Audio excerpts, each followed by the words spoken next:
नमस्कार। हामी हरेक दिन यसै समयमा भगवतीको विशेष कथा श्रवण गर्दै आइरहेका छौँ। आउनुहोस् आज हामी भगवतीको विशेष महिमाले भरिपूर्ण भएको 12औं अध्यायमा रहेको अलौकिक लीलाहरू श्रवण गर्नेछौँ। सबैभन्दा पहिला हजुरहरूले हातमा फूल अक्षता जौती लिएर भगवतीलाई स्मरण गर्दै प्रार्थना गरेर कथालाई हामी शुभारम्भ गर्नेछौँ।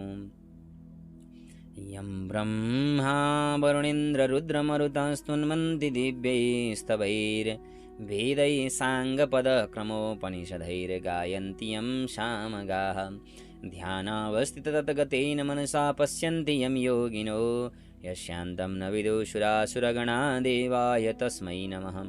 श्रीमत्सन्दनचरचितोज्ज्वलवपो शुक्लाम्बरा मल्लिका मालालङ्कृतकुण्डला प्रविलसन्मुक्तावली शोभिता सर्वज्ञाननिधानपुस्तकधरा रुद्राक्षमालाधरा वाग्देवी वदनाम्बुजे वसतु मे त्रैलोक्यमाता चिरं। मूकं करोति वाचालं पङ्गुं लङ्घयते गिरिं यत्कृपातमहं वन्दे परमानन्दमाधवं।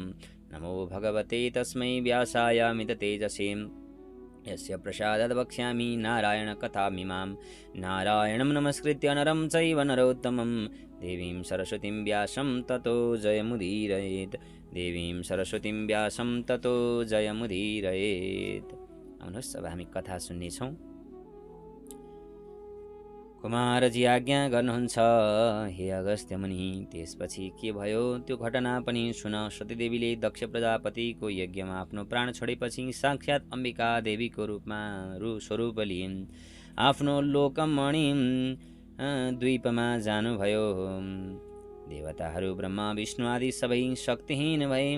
अर्कोतर्फ तारकासुर दैत्यले वरदानको प्रतापले देवताहरूलाई अनेक प्रकारका दुःख दिएर देवताहरूको स्वर्ग आफ्नो बनाई स्वर्ग पाताल सबै भोग गर्न लाग्यो।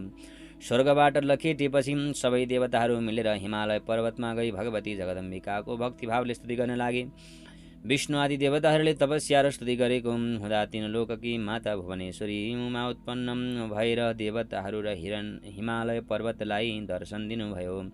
देवताहरूले पुकार गर्दै भने, हे महामाया, हजुर फेरि अवतार लिएर शिवजीको साथमा विवाह गर्नुहोस्, अनि मात्र हामी देवताहरूको कल्याण हुनेछ, नत्र हामी माता बिनाका ठुरा भएका छौँ। हजुरले यिनै हिमालय राजाकी स्त्री मेनकाको गर्भमा बास लिएर जन्म लिनुहोस्।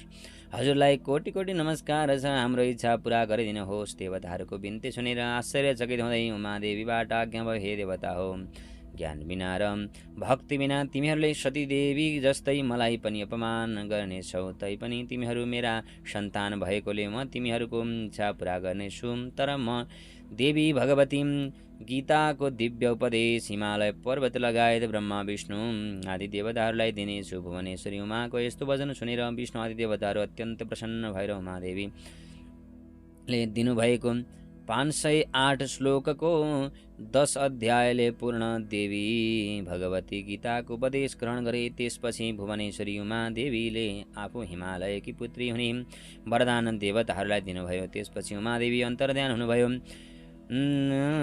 उमादेवीको वचन सुने देवताहरू आफूले गरेको पूर्व कर्मको पछुतो मान्दै अब आफ्ना दुःख छिटै समाप्त हुने आशले प्रसन्न भई आफ्नो आफ्नो आश्रममा लागे। त्यसपछि हिमालय र मेनकालाई भगवतीको उद्देश्यले कठोर तप गर्न लगाए, जसबाट माता भगवती मेनकाको गर्भमा बास लिन आउनुभयो। आफ्नी स्त्री मेनका गर्भिणी भएको जाल पाएर हिमालय पर्वत धेरै खुसी भई आफ्ना मर्यादाले उचित कर्म गरिदिए। 10 मास पूर्ण भयो र मेनकाको गर्भदेखि उनै भुवनेश्वरी उमा पर्वतकी कन्या भएर जन्म लिनुभयो।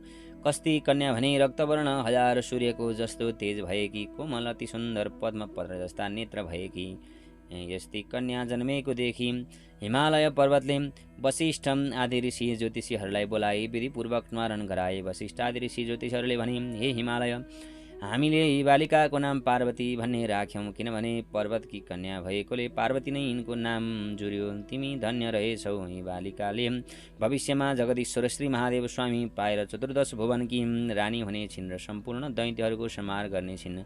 सम्पूर्ण देवताहरूको दुःख कष्ट समाप्त गरेर सबैको रक्षा भएर रहनेछिन्। ऋषिहरूको यस्तो कुरा सुनेर हर्ष मान्दै राजा हिमालय पर्वतले ऋषिहरूलाई अनेक रत्न सुवर्ण र गाईहरू दान गराए। यथेष्टम भोजन गराए। भोजन गरिसकेर ऋषिहरूले भने हामी तपाईँहरूदेखि पूर्ण कृतार्थ भयौँ, अब आज्ञा भए आफ्नो आश्रममा जान्छौँ। यति भन्दै सबै ऋषिहरूले बिदा माग्दा हिमालय पर्वत खुसी भई साष्टाङ्ग प्रणाम गरे, बिदा दिए। त्यसपछि ऋषि ज्योतिषीहरू आफ्नो आश्रममा गए। त्यसपछि हिमालयकी पुत्री पार्वती पनि शुक्ल पक्षका चन्द्रमा झैँ दिन दिन बढ्दै ठुली हुन लाग्नुभयो। साक्षात् भुवनेश्वरी उमाको अवतार भएको हुनाले सानी छँदा खेल्दा पनि उहाँ शिवजीको पूजा गरी खेल्ने र केही चर्चा गर्नुपर्दा पनि शिवजीको नै गर्नुहुन्थ्यो। सबैजनासँग शिवजीको महात्म्य सोधपुछ गर्ने र व्याख्या गर्नुहुन्थ्यो। यस्ता प्रकारले शिवजीको भक्तिमा चित्त लगाइरहनुहुन्थ्यो। पार्वती बिस्तारै ठुली हुँदै जानुभयो। एक दिन नारद ऋषिले विष्णुको समीपमा गई भन्न लागे, हे वैकुण्ठनाथ, हिमालय पर्वतकी पुत्री पार्वती नाम गरेकी कन्या तपाईँको लागि योग्य छिन्। लक्ष्मी भन्दा पनि अति सुन्दर, 32 लक्षणले युक्त भएकी ती कन्या तपाईँ विवाह गर्नुहोस्। नारदको वचन सुनि श्री विष्णुले भन्नुभयो, हे नारदजी, हिमालय पर्वतले ती कन्या मलाई देलान्। र भगवान् विष्णुले यस्तो आज्ञा गर्दा नारद ऋषिले भने, हे भगवान्, हजुरले यसको चिन्ता गर्नु पर्दैन, म गएर अहिले नै विवाहको कुरा मिलाउँछु। यति भनी नारद ऋषि विष्णुबाट विदा भई हिमालय पर्वत छेउ गए। नारद ऋषिलाई आएको देखेपछि हिमालयले शिष्टाचार गरी आसनमा बसाए।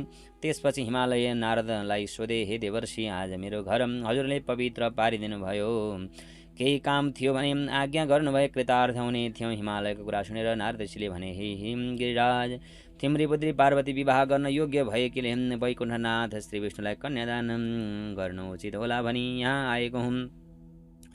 नारद ऋषिको यस्तो वचन सुनि हिमालय पर्वतले ज्यादै खुसी हुँदै भन्न लागे, हे नारदजी, तपाईँले भन्नुभएको कुरा उचित लाग्यो। तपाईँका आज्ञाले मेरी पुत्री पार्वती श्री विष्णुलाई दिइन्।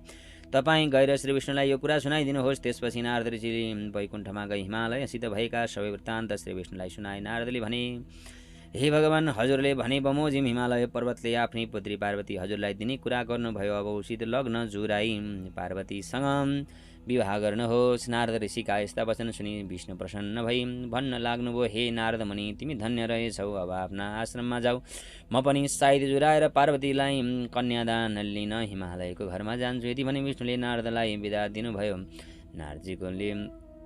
नारदजी बिदा भई आफ्ना आश्रममा गए। त्यसपछि हिमालय पर्वतले नारद ऋषिलाई बोलाएर विष्णु कहाँ लग्न जुराउन पठाए। आफ्ना गुरु वशिष्ठ, बृहस्पति आदि सम्पूर्ण देवता, ऋषि, यक्ष, गन्धर्व, किन्नर, दैत्य, नाग सबैलाई विवाहको दिन जुराई निमन्त्रणा गरे। श्री विष्णु पनि पार्वती कन्यादान लिन भनी हिमालय पर्वतको घरमा जानुभयो र मेनकाले पार्वतीलाई हिरा, मोती, माणिक्य, नाना रत्न अलङ्कार वस्त्र पहिराई श्रृङ्गार गराई राखिन्। त्योदेखि जया, विजया, अजिता र अपराजिता नाम गरेका पार्वतीका साथीहरूले पार्वतीसँग गएर भन्न लागे, हे पार्वती, आज तिम्रो विवाह हुन्छ। तिम्रा मातापिताले विष्णुलाई कन्यादान दिन्छन्। के तिमीलाई थाहा छैन? सखीहरूको यस्तो कुरा सुनि पार्वतीले भन्नुहुन्छ, मैले बाल्यावस्थादेखि नै श्री महादेवलाई स्वामी पाऊँ भनी उहाँकै आराधना गरी बसिरहेकी छु। यदि मेरा बाबा हिमालयले मेरो कन्यादान महादेव बाहेक अरू कसैलाई गरिदिए भने म आत्महत्या गरी प्राण त्याग्नेछु। पार्वतीको यस्तो वचन सुनि सखीहरूले भने, हे पार्वती, त्यसो भए यहाँ नबस, हामी कसैले नदेख्ने ठाउँमा तिमीलाई लुकाइ आउँछौँ। हामीसँग हिँड। सखीहरूले यति भनेपछि कसैले चाल नपाउने गरी पार्वती तिनीहरूका साथमा घरबाट निस्किनुभयो।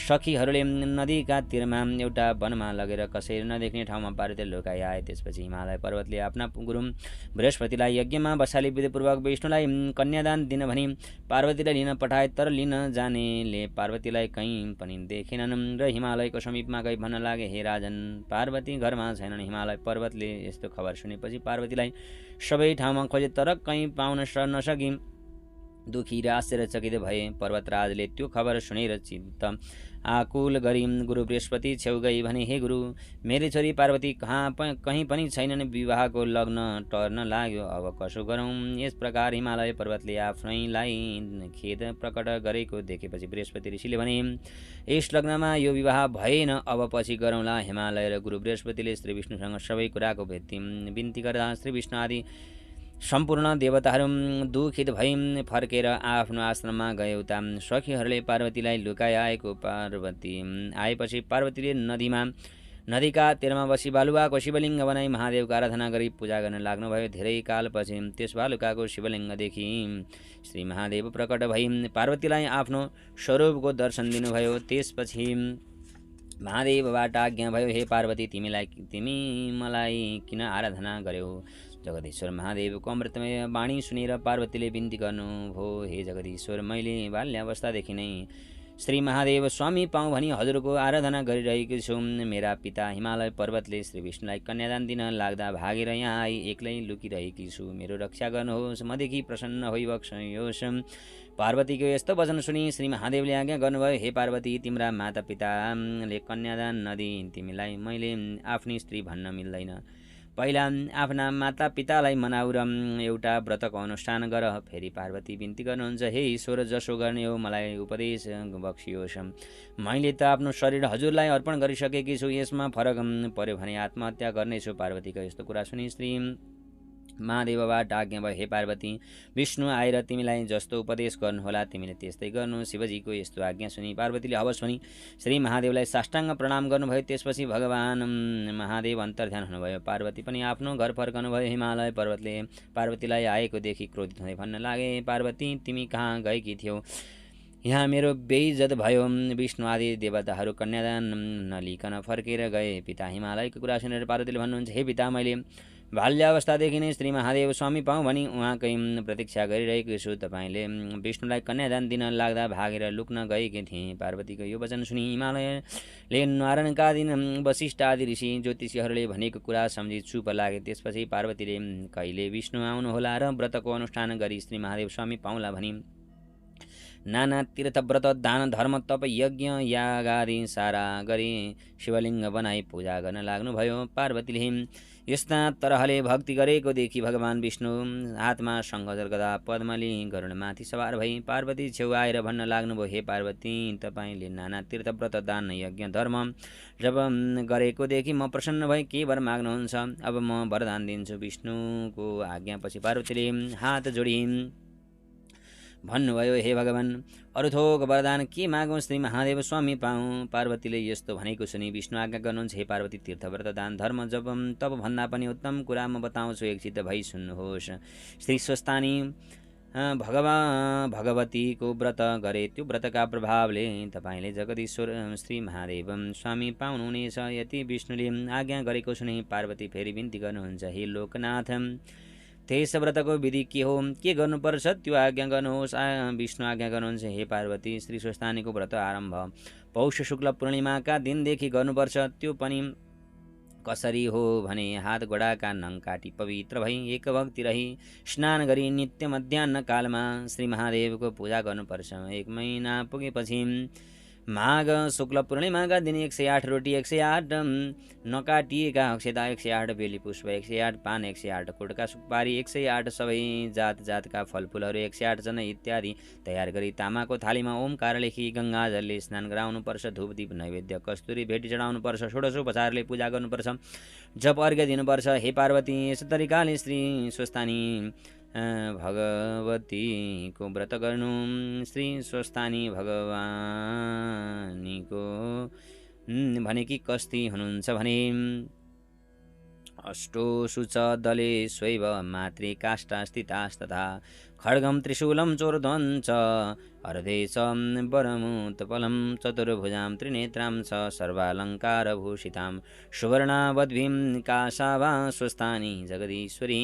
अष्टदल पद्ममा अष्टमातृकाहरू बसेका खड्ग र त्रिशूल र वरम नीलोत्पल हातमा लिएकी, 4 हात 3 आँखा भएकी, नाना अलङ्कार लगाएकी, पीतवर्णम सुवर्ण भन्दा पनि अधिक शोभायमान भएकी ती भगवतीलाई ध्यान गरी हे ईश्वरी भनी उहाँसँग वरदान माग्नु र प्रसाद छेक्नु। त्यसपछि 8 अक्षता, 8 बेली पुष्प, 8 यज्ञ पवित, 8 कुटका सुपारी सगुण समेत आफ्नो पतिलाई दिनु, पति नभए छोरालाई दिनु, छोरा नभए मृत छोरालाई दिनु, मृत छोरा पनि नभए जुन कामनाले व्रत गरेको हो मेरो त्यही कामनाको सिद्धि होस् भनी गङ्गामा लगी बगाउनु र 100 रोटी आफूले फलाहार गर्नु। रात्रिमा जागराम भई उनी ईश्वरीको महिमा सुन्नु र सुनाउनु। हे पार्वती, श्री स्वस्तानी भगवतीको प्रसाद लिने बेलामा श्री महादेव तपाईँका समीप आइपुग्नुहुनेछ। तपाईँको भक्तिदेखि म सन्तुष्ट भएँ। श्री महादेव स्वामी पाउनुहोला। यति भनी श्री विष्णुले वरदान दिनुभयो र पार्वतीले मनमा आनन्द मानी विष्णुलाई ध्यान श्रद्धापूर्वक पूजा गरी प्रणाम गर्नुभयो। पार्वतीले पूजा गरिसकेपछि विष्णु गरुडमा सवार भई त्यहाँबाट अन्तर्ध्यान भई वैकुण्ठमा जानुभयो। जय जय श्री स्कन्द पुराणे माहेश्वर खण्डान्तर्गत केदारखण्डे माघ महात्म्ये कुमार अगस्त्य संवादे श्री स्वस्थानी परमेश्वर्य व्रत कथायां विष्णुद्वारा श्री स्वस्थानी व्रत विधिवर्णनम नाम। हरै नमः। आउनुहोस् सबैजनाले हातमा फुल लिनुहोला, जौतिल लिनुहोला।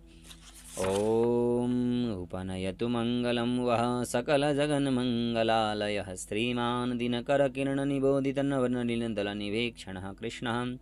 काले वर्षतु पर्जन्यः पृथिवी सस्यशालिनी। देशोऽयं क्षोभरहितो ब्राह्मणाः सन्तु निर्भयाः। अपुत्रा पुत्रिणः सन्तु पुत्रिणः सन्तु पौत्रिणः निर्धनाः सदनाः सन्तु जीवन्तु शरदां शतम्। तत्रैव गंगा यमुना च तत्र गोदावरी सिन्धु सरस्वती च तीर्थानि सर्वाणि वसन्ति तत्र यत्राचिदुद्धार कथा प्रसङ्गः। या कुन्दिन्दुतुषारहार धवला या शुभ्रवस्त्रावृता या वीणावरदन्नमण्डितकरा या श्वेतपद्मासना या ब्रह्माच्युतशङ्कर प्रभृतिर्देवैः सदा वन्दिता सा मां पातु सरस्वती भगवती निःशेषजाड्यापहा कायेन वाचा मनसेन्द्रियैर्वा बुद्ध्यात्मना वा प्रकृतिस्वभावात् करोमि यद्यत् सकलं परस्मै नारायणायेति समर्पयामि।